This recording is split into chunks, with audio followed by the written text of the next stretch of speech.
मागे एका व्हिडिओमध्ये मी बोलले होते ना की मी सकाळी लवकर उठते, अंघोळ करते, मगच सगळी कामं करते. तर आणि क्वचितच कधीतरी असा दिवस येतो की अंघोळ बाजूला राहते आणि बाकीची सगळी कामे करते मी. स्वयंपाक, भांडे वगैरे. आज तसंच काहीसा दिवस आहे. आज मी अंघोळच केली नाही आणि सगळे कामं करते. स्वयंपाक, भांडे घासतेच अजून. तर मग असं मी कधी करत नाही, पण आज खूप उशीर झालता उठायला. 8 वाजले होते. थंडीमुळे उठूच वाटत नाही सकाळी लवकर असं. आणि मग त्यामुळे खूप उशीर झाला. तर कोणतरी म्हटलंय ना सकाळी लवकर उठलं पाहिजे, ते खरंच बरोबरच आहे. मला आज मी अनुभवते ते. तर भांडे घासता बाळांसाठी खायला पण बनवत होते. त्यांना सकाळी थोडे मखाने भाजून दिले होते खायला, पण त्यांनी ते थोडेच खाल्ले. त्यानंतर मग म्हटलं त्यांच्यासाठी नाचणीची पेज बनवावी. तर त्यामध्ये मी स्वीट पोटॅटो पण टाकते आज, कारण ते तसं खात नाही सेपरेटमध्ये. तर मग ते स्मॅश करते मी असं उकडून घेऊन, आणि ते पेज त्यामध्ये टाकते, नाचणीच्या पेजमध्ये.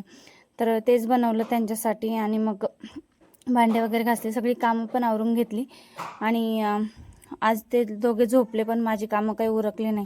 तर मग ते उठले, त्यांना उठवलं दुपारी. तर मग त्यांच्यासोबत थोडासा टाईमपास केला. मल्हार तर झोपेतच होता.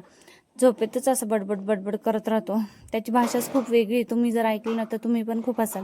तर माझे 2-3 पार्सल पण येऊन पडले होते. तर मग म्हटलं पार्सल तरी ओपन करावं आज दुपारी. तर हे मी शोपीस ठेवायला असं मागवलं आहे. म्हटलं किचनच्या खिडकीमध्ये 2 साईडला 2 लावल्यावर दाखवेन मी तुम्हाला.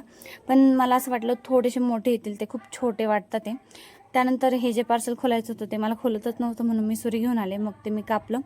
तर यामध्ये आहे मसाल्याचा डब्बा. तर माझ्याकडं 2-3 वर्ष झाले मसाल्याचा डब्बा प्लॅस्टिकचाच आहे. तर म्हटलं चांगला असं मस्त मागवावा. फक्त फॉल्ट असं झाला की मला ट्रान्सपरंट वाटला तो, पण म्हटलं छान वाटेल, पण मग हातात घेतल्यावर असं वाटलं की हे जर पडलं तर फुटून जाईल, म्हणून थोडंसं रिग्रेट वाटते घेतल्याचं. पण ठीक आहे, मी आता सांभाळून वापरेन.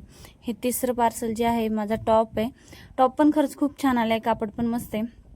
पण यामध्ये पण थोडासा प्रॉब्लेम असा झाला की याच्या बाही आहे ना, ती अशी म्हणजे फुगेबाही वाटत होती, पण त्यात तशी ती नव्हती.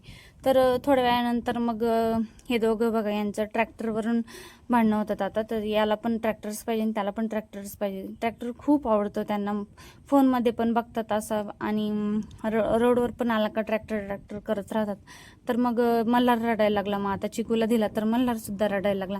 आणि मग तो त्याला राग आला की असं येऊन मारतो आणि काहीतरी बडबड करतो, तोंडातल्या तोंडात बडबड करतो. इतकं हसायला तर काही नाही का, काहीतरीच वेगळं बडबड करत असतो. दोघांचं रडणं ऐकून लाडू रडत होता, तो सुद्धा शांत झाला. म्हटलं बघा आता तो पण बघायला लागला काय झालं. नाही तर त्याला पण कंटाळा आलता. झोपून खाली तो बोलत होता मांडीवर घे लाडू. पण त्या दोघांचीच भांडणं झाली बघून हा पण रडायचा थांबला.